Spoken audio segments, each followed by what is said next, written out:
আসসালামু আলাইকুম। চলে আসলাম বিশাল সেই ফুলদিঘি দৌলতপুর, একটা বিশাল একটা দরগা, যেখানে হিন্দু সম্প্রদায়ের কালী মন্দির আহ, বলে, বা কালী মন্দির এখানে মন্দির আছে।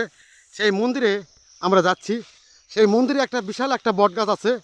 সেই বট গাছের বয়স কেউ বলতে পারে না, তবে তারা বলছে 200-300 বছর আগেকার সে বট গাছটা। চলুন তাহলে আপনাদেরকে সেই বট গাছটা দেখাই। বিশাল সেই বট গাছ।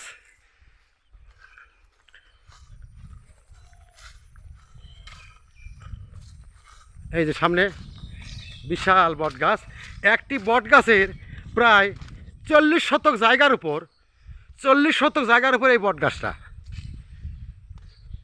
একটু ঘুরে ঘুরে দেখায়। চলে আসলাম এই দরগার ভিতরে। এখানে হিন্দু সম্প্রদায়ের লোকেরা পূজা করে থাকে, বিভিন্ন পূজা করে থাকে, কালী পূজা করে থাকে। এই যে কালী পূজার মণ্ডপ, এটা কালী পূজার মণ্ডপ। এখানে কালী পূজা করে থাকেন, বৎসরে একবার করে কালী পূজা করে থাকেন। বিশাল একটা গাছ, প্রায় 200-300 বছর আগেকার, কেউ বলতে পারে না কতদিন আগেকার গাছ। এই গাছ প্রায় 40 শতক জায়গার উপর এই গাছটা আছে।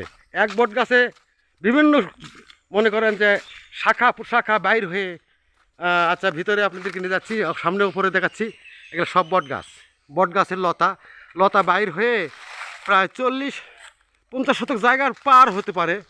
এখানে একটা মন্দির আছে, ওখানে সামনে হলো কালী মন্দির। আর দেখেন বিশাল একটা গাছ। এই গাছের শেষ আমি ঘুরে ঘুরে আপনাদেরকে দেখাচ্ছি কত বড় বট গাছ হতে পারে। যেখানে একটা মন্দিরের, যাই হোক, হিন্দু সম্প্রদায়ের ভাইরা বা দাদারা পূজা করে থাকেন। এটা দৌলতপুর গ্রাম, ফুলদিঘি দৌলতপুর। এটা কালাই খেতলালের মধ্যে পড়ে গেছে, জেলা জয়পুরহাটের মধ্যে। বিশাল একটা বট গাছ। এখানে মাঠের মধ্যে, প্রায় 1 কিলোমিটার মাঠের মধ্যে এই গাছটা আছে। এখানে হিন্দু সম্প্রদায়ের লোকেরা বৎসরে প্রায় পূজা করে থাকেন, 5-7টা পূজা করে থাকেন, বিভিন্ন রকমের পূজা করে থাকেন। বিশাল বট গাছ, প্রায় 40 শতক জায়গার পার আছে। সংলগ্ন একটা পুকুর আছে।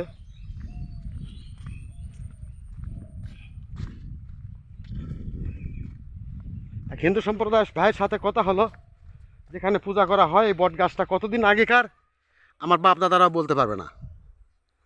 এই বট গাছটা প্রায় গ্রাম থেকে 1 কিলোমিটার দূরে এই মন্দিরটা, হিন্দু সম্প্রদায়ের মন্দির, কালী মন্দির। দেখেন গ্রাম, সামনে গ্রাম, ওই যে দূরে 1 কিলোমিটার পার পার গ্রাম।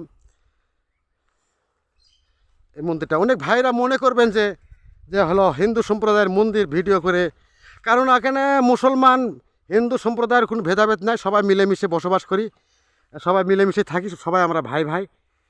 এখানে আমাদের কোনো প্রতিহিংসা নাই, কারোর সাথে কোনো দ্বন্দ্ব নাই। আমরা একসঙ্গে চলাফেরা করি, একসঙ্গে আমরা যাই হোক প্রতিবেশী হিসাবে চলাফেরা করে থাকি।